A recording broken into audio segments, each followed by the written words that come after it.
और 370 हटाने के लिए लोहे का जिगर चाहिए। और जब देश के प्रधानमंत्री नरेंद्र मोदी जी 2019 में फिर से प्रधानमंत्री बने, एक ही झटके से इसी सदन में 370 और 35 को समाप्त। इसी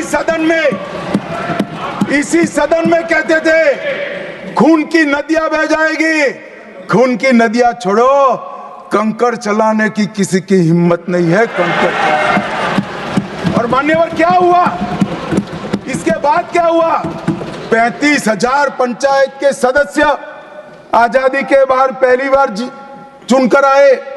2 करोड़ 11 लाख एक वर्ष में पर्यटक आए। पत्थरबाजी शून्य हो गई। आतंकवादी घटना 92% कम हो गई। एरिया डोमिनेशन बढ़ा।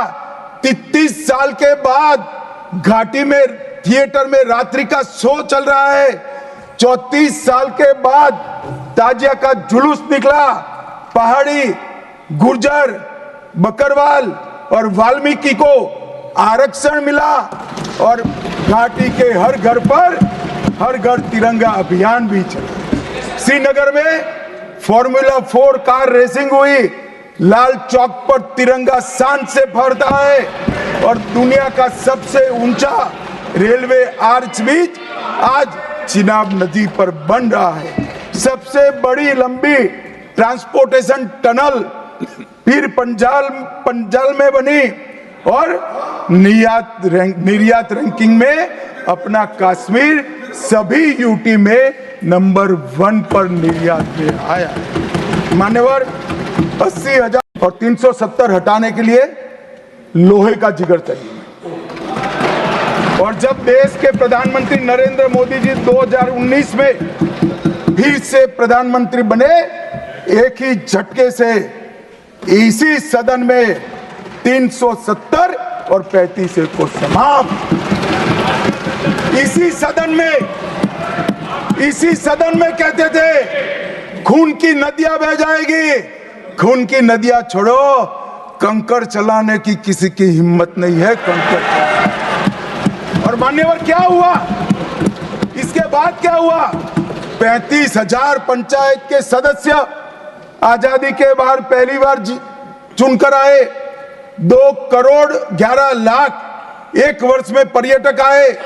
पत्थरबाजी शून्य हो गई।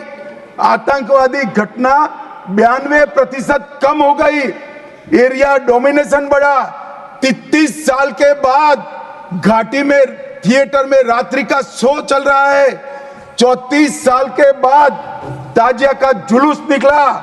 पहाड़ी, गुर्जर, बकरवाल और वाल्मीकि को आरक्षण मिला और घाटी के हर घर पर हर घर तिरंगा अभियान भी चला। श्रीनगर में फॉर्मूला 4 कार रेसिंग हुई। लाल चौक पर तिरंगा शान से फहरता है और दुनिया का सबसे ऊंचा रेलवे आर्च भी आज चिनाब नदी पर बन रहा है। सबसे बड़ी लंबी ट्रांसपोर्टेशन टनल फिर पंजाल में बनी और निर्यात रैंकिंग में अपना कश्मीर सभी यूटी में नंबर 1 पर निर्यात में आया। मान्यवर 80,000